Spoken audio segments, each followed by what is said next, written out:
apparel and some wear. Adidas has made headlines because they just bought out Reebok for $3.8 billion. That's right. In 2006, back when Reebok was riding high and had deals with the NBA, NFL, now Adidas is selling the slumping brand for up to $2.5 billion. Adidas said Thursday they had reached a deal with Authentic Brands Group to offload Reebok. The deal is expected to close in the first quarter of 2022, and Adidas will be paid the majority of the amount in cash then. Authentic Brands Group has scooped up bankrupt brands such as Brooks Brothers, Aeropostale, Forever 21 in recent years and filed to go public last month. So Adidas is making major moves. They are really trying to be in the power game and take it all over. Now I know you kids are fresh on fashion. Y'all sitting here with your H&M and PacSun and all that stuff on. What is your take on Adidas and the brand and where it stands and them trying to become a conglomerate and take over? First, I don't really wear Adidas like that, so but I mean it's a nice brand. I like their cleats and stuff like that, but like clothing wise, I don't really wear Adidas. Okay.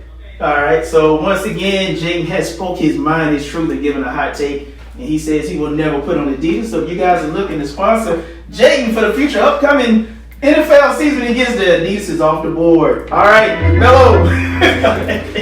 Just like Jayden said, I mean, I really don't wear Adidas like that unless it's like joggers and cleats. Their cleats are real lightweight, so I like to wear those sometimes. But they're a good brand. I like it. It's straight. Okay. I'm completely different from both of them. I actually love Adidas. Like, I just got into them my freshman year of high school, and now I've been wearing them like crazy, especially for football. I know I like throwing Adidas on everything. So personally, I'm glad that they're coming up. Okay. So Adidas.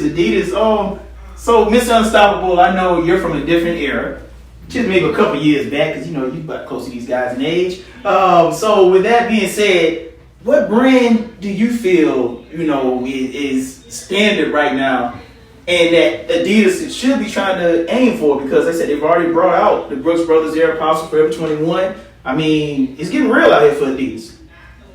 Well, I'm always been a Reebok fan. AI, D Brown, Sean Kemp. Just give respect to them. But right now, Adidas is a hot brand. I got to give them they props.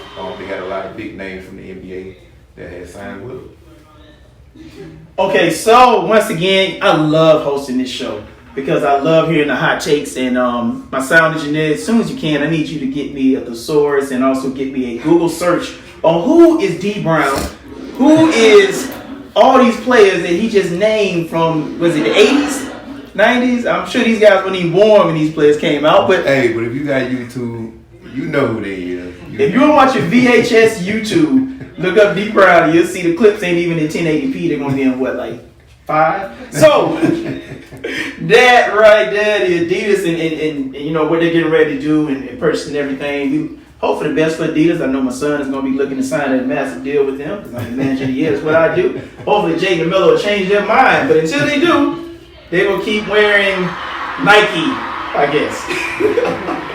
All right, so let's get to the final story. As COVID cases and hospitalization in the area of Florida rise, there's been over 800 doctors across the state who sent a letter to Governor Ron DeSantis on Thursday demanding he repeal his anti-mask order in schools.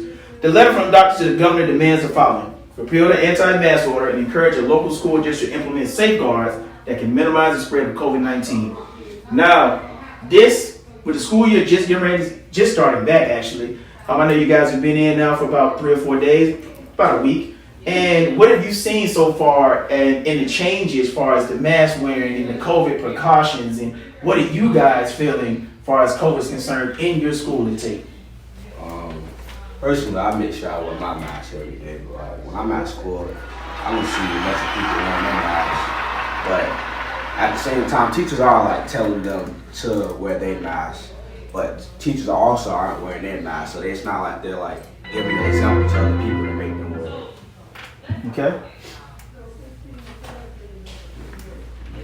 Well, honestly, I wear my mask also, just like Jaden and Rico.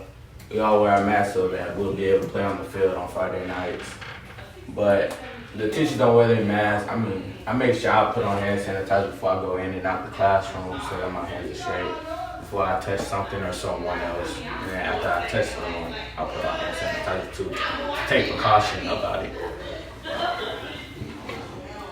People at the school need to realize, like the teachers and the principals and all that need to realize that, I mean, in order for us to keep having a better season, that they gotta enforce like social distancing like more, so that we're able to like Melo said, play on the field. And you know that this whole subject is one that is prevalent right now and has been talked about a lot, not just only in schools, but it's being talked about even as far as churches and, you know, going to the store and restaurants, you know. I know, YT, you have a strong case on this because, you know, COVID and what you do as far as entertainment and everything. What's your thoughts on the COVID cases? Really, I'd just like to say about that is the mask can save you, yes it can, but it's according to people wearing them all the way up, or people sneezing on you. You know, it's good things about them, but I did hear them say everybody gonna catch COVID too. So it's like you know, I understand what they're saying, but you gotta look at it. People say they got vaccinated. Now they got fake IDs saying they got vaccinated. Wow. So it's like you as long as we put the government regulate the right rules and enforce them, cover themselves, and that's the main thing. Really, just cover yourself, take care of yourself. Okay. Well, let's go ahead and get into our final topics right here. And this is the part right here that everybody's been waiting on to hear from you guys.